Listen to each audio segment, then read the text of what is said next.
Hello दोस्तों। React app बनाते समय क्या कभी ऐसा लगा है कि आप थोड़ी स्लो हो गई है, थोड़ी सुस्त सी महसूस हो रही है? देखिए, ऐसा सिर्फ आपके साथ नहीं होता। आज हम इसकी प्रॉब्लम की जड़ तक जाएंगे और देखेंगे कि इसे फिक्स कैसे करना है। तो चलिए शुरू करते हैं। ये एक ऐसा सवाल है ना जो हर डेवलपर को कभी ना कभी परेशान करता ही है। आप एक बढ़िया सा यूआई बनाते हैं, लेकिन जैसी कोई उस पर क्लिक करता है या कुछ टाइप करता है तो वो अटकने लगता है, लैग करता है। कितना फ्रस्ट्रेटिंग होता है ना?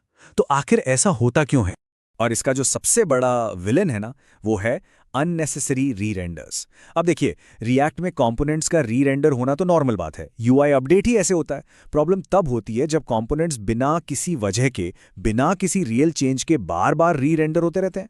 ये चीज़ धीरे-धीरे आपकी ऐप की परफॉर्मेंस को खा जाती है। और ये बात समझना बहुत बहुत ज़रूरी है। हमारा मकसद सारे री-रेंडर्स को रोकना नहीं है, बिल्कुल नहीं। यूआई को ताज़ा रखने के लिए तो वो चाहिए ही। हमें तो बस उन फालतू के री-रेंडर्स को पकड़ना है, उन्हें रोकना है जो बिना मतलब के हमारी ऐप को स्लो कर रहे हैं। तो ठीक है, चलिए अब इस प्रॉब्लम की तह तक चलते हैं। इन फालतू री-रेंडर्स को रोकने से पहले ये समझना तो पड़ेगा ना कि ये आखिर होते ही क्यों हैं।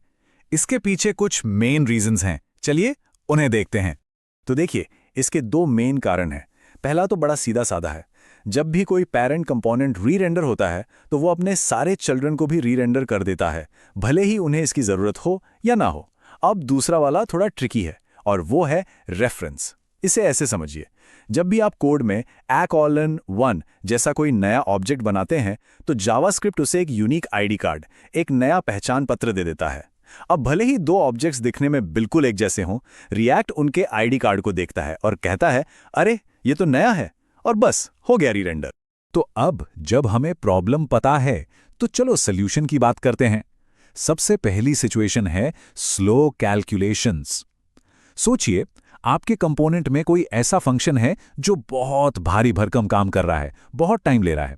अब उसे हर री-रेंडर पर चलाने से बचाने के लिए हमारे पास एक जबरदस्त टूल है, यूज मेमो।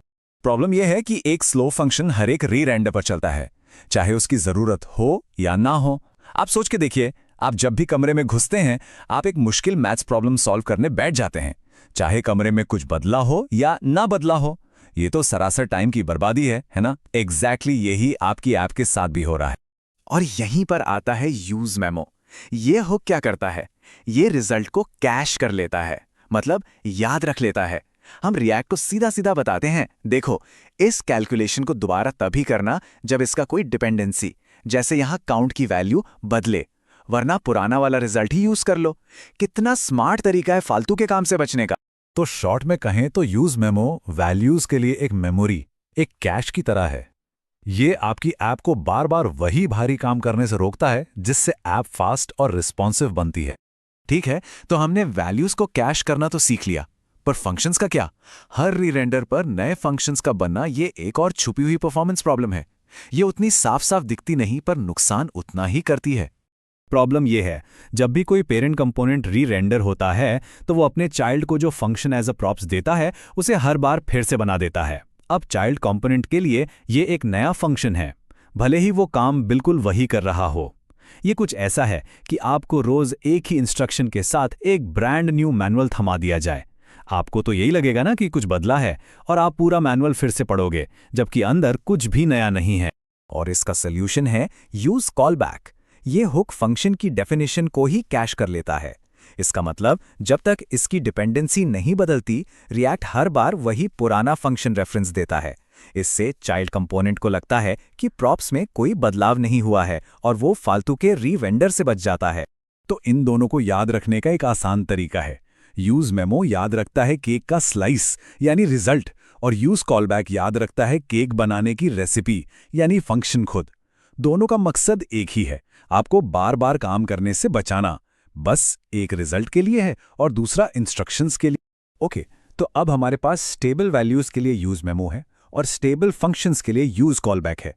लेकिन इनका पूरा फायदा उठाने के लिए हमें एक और साथी की जरूरत है, और वो है react.memo, जो इन दोनों हुक्स का बेस्ट फ्रेंड है।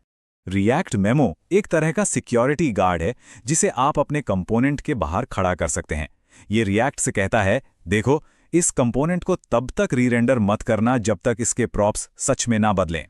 और जब आप इसे यूज कॉलबैक से मिले स्टेबल प्रॉप्स के साथ यूज करते हैं ना, तो ये जादू की तरह काम करता है और फालतू के रीरेंडर्स को वहीं रोक देता है। ये सारे टूल्स बहुत पावरफुल लगते हैं, है ना? लेकिन यहीं पर हमें थोड़ा सावधान होना होगा। हर चीज को ऑप्टिमाइज करने की कोशिश करना एक बहुत कॉमन ट्रैप है, जिसे कहते हैं प्री मैच्योर ऑप्टिमाइजेशन। एक बात याद रखिए, इन हुक्स को यूज करने की एक छोटी सी कीमत होती है।